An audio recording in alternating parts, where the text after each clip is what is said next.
The word yoga means union. The word literally means union. It's not that you're necessarily trying to unite anything together. It's about realizing the unity that is present everywhere. For example, what the trees inhale, you exhale. And what you exhale, the trees inhale. Not just on the level of respiration, on all levels this is happening. From every cell in the human body to how the solar system functions. It's a series of perfectly aligned geometry and unity. So the word yoga means union. One goal is to align your geometry to the universe's geometry. When this dimension of life is touched, a intelligence and awareness that you never thought was possible will come to you.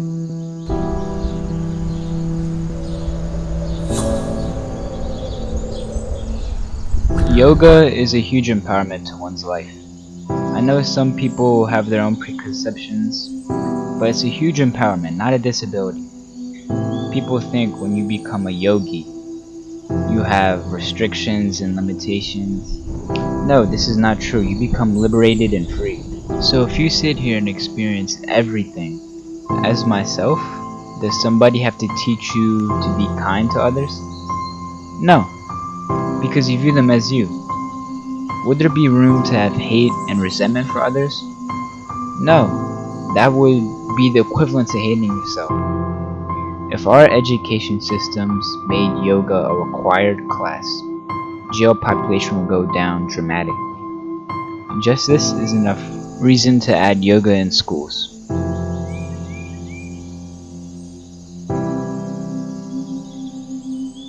There are 5 aspects to the body. There is the physical and the mental, but there's also the emotion and energy. And lastly, it's the spirit. In yoga, all of these get enhanced. You'll have more control over your emotion and your mental, as well as your energy too. If you have mastery over your emotion, mind, and energy, what is it that you can't do? Nowadays, people think if you are healthy physically, this is well-being. This is not true. Though physical health makes an impact on well-being, you see, you can be very healthy physically, but still live miserably. This is not well-being, isn't it? Well-being is you're living happy and healthy in all categories of your life, not just physical. This is another reason why yoga should be taught in schools. It's basic education on human mechanism. Scientists have done studies and found that the more joyful you are, the more effective your work will be.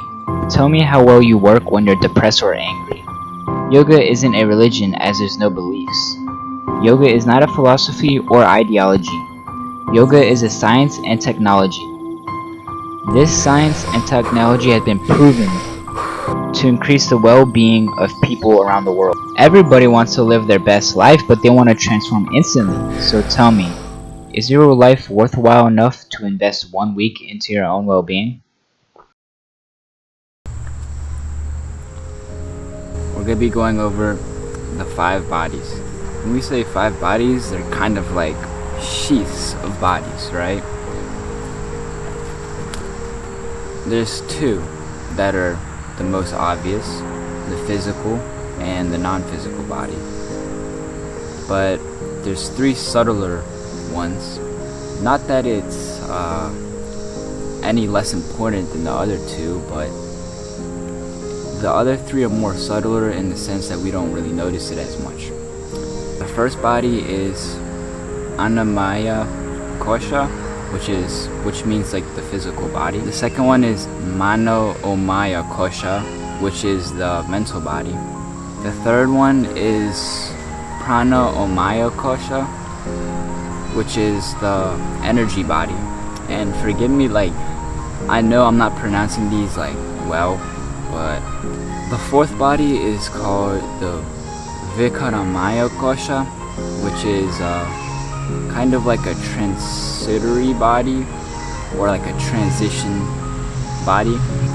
The last one is Andadamaya Kosha, which means like Bliss Body, which is like the purely non-physical body. So the physical body is pretty much just an accumulation of food. I mean, how it's just a piece of this planet, really. It's just the food that you eat and the water that you drink. That's really what makes up your physical body. So the next one is the mental body. Now, your whole body, people think mental is up here. Your whole body is very intelligent.